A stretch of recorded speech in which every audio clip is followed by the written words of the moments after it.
Hi kids, hi parents. Hope you had a lovely day. And welcome back to G-Man Kid Zone. And it's time to go into the dreamy land with a story by G-Man. Today's story that we are going to read is House Math, Albert the Muffin-Maker by Eleanor May, illustrated by Deborah Melman. I hope you are excited and tucked into your bed. Here we go. Albert was rummaging in the kitchen cupboard. "What are you looking for?" his sister Wanda asked. "Flour," Albert said. "I'm making muffins by myself." "We're out of flour," Wanda said. "But flour is the first ingredient." Albert showed her the recipe. "I can't make muffins without flour." Hey kids, have you ever tried to make some food with your parents? I think it might be exciting. How about some toast and butter or toast and jam or something? Try next time. It might be fun, okay? Okay, let's see what happens next. Sometimes when mom runs out of an ingredient, she asks the neighbor if they have any to share, Wanda said. Great idea. Albert grabbed a cup and headed out. Mrs. Nibble opened her door with a big smile. "Flour," she said. "Of course." "It's nice of you to share," Albert said. Well, Albert's ready to make his muffins, and he's now got flour from Mrs. Nibble. Albert poured the flour into a big bowl. Then he looked at his recipe again. Second ingredient, oatmeal. Wanda glanced up from her puzzle. "Oatmeal? I finished it at breakfast."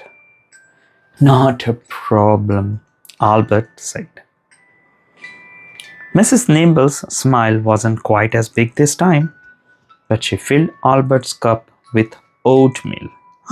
Albert went again to Mrs. Nimble. "Is that good? To constantly keep going and asking?" Talk to your parents. Parents, talk to your kids. The third and fourth ingredients were baking powder and salt, but they were on the top shelf, too high for him to reach.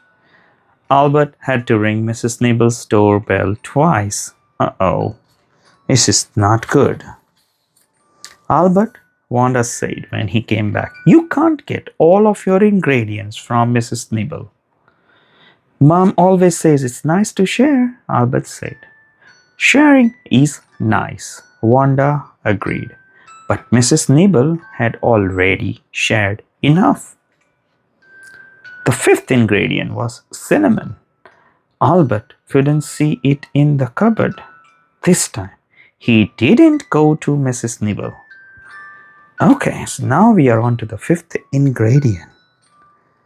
Flour, oatmeal. What was the third one? Do you remember? It was the fourth one. And then the fifth one was cinnamon. The third and fourth one. The third and fourth ingredients were baking powder and salt. Okay, here we go. He went to Mr. Squeak, their neighbor on the other side. Oh, look at Albert. The sixth ingredient, a walnut, Albert got from his friend Leo. The Mousely triplets gave him the seventh ingredient, honey. And the eighth ingredient came from Rachel and her brother Ronald. Careful not to spill that oil, Ronald warned. Albert was stirring in the ninth ingredient when Wanda walked into the kitchen.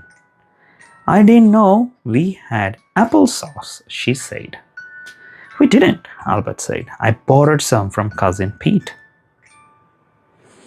"Where did you get the rest of these ingredients?" Wanda asked. "Ronald and Rachel, the Mousleys, Leo and Mr. Squeak," Albert said. I told them all how nice it is to share. Oh, Wanda just shook her head. Albert checked his recipe again. The 10th and the last ingredient was milk. He opened the fridge. Uh-oh, there is no milk left. And that's the 10th and most important ingredient. Wanda stopped him as he headed for the door. Albert, please don't ask for anything from any other mice. Don't worry, he said, I won't.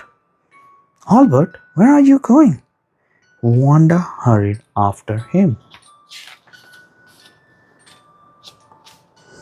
In the people kitchen, somebody had just set down a fresh bowl of milk for the cat. Albert dashed out and filled his bottle. Thanks for sharing, he squeaked as he scampered off. Albert, Wanda gasped as he scurried back to safety. You told me not to get it from a mouse, he pointed out. Anyway, I heard milk gives cats a bellyache, so he should be happy to share. Now he got the milk from the cat. Interesting. Albert is very interesting. Albert spooned the muffin batter into tins. I did it, he said. I made the whole recipe, but Wanda smiled. I know, you're not allowed to use the oven yet. She turned it on and slid the muffins in to bake. Albert played with his blocks while he waited. Soon, Wanda came in carrying a basket. The muffins are ready, Wanda said. Let's go. Go?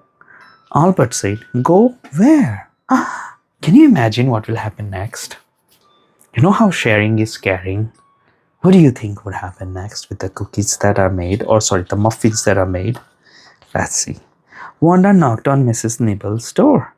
We brought you the first muffin, Wanda said. Mrs. Nibble broke into a giant smile. It's nice of you to share.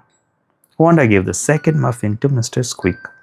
Leo stuffed the third muffin into his mouth and gave them a paws-up. Yeah. The mousely triplets gobbled up the fourth, fifth, and sixth muffins for their snack. Rachel and Ronald took the seventh and eighth muffins. Ronald told Rachel, watch those crumbs. And the ninth muffin went to Cousin Pete. Albert peered into the basket. There was just one muffin left. Are we done sharing now? He asked. Not quite, Wanda said. We have one more stop. Uh-oh, I think they're gonna go to the cat.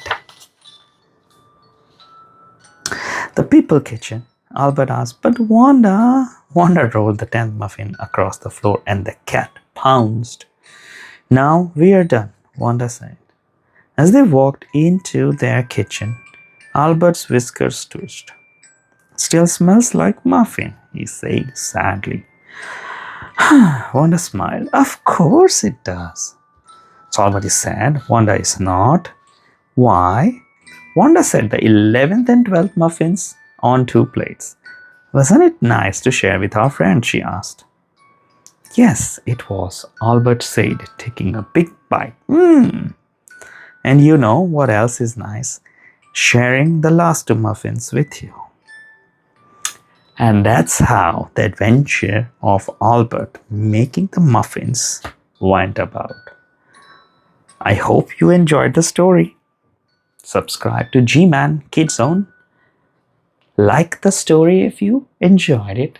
Leave the comment of what story should I read next. Until next time, this is G-Man saying good night and sweet dreams. Bye-bye.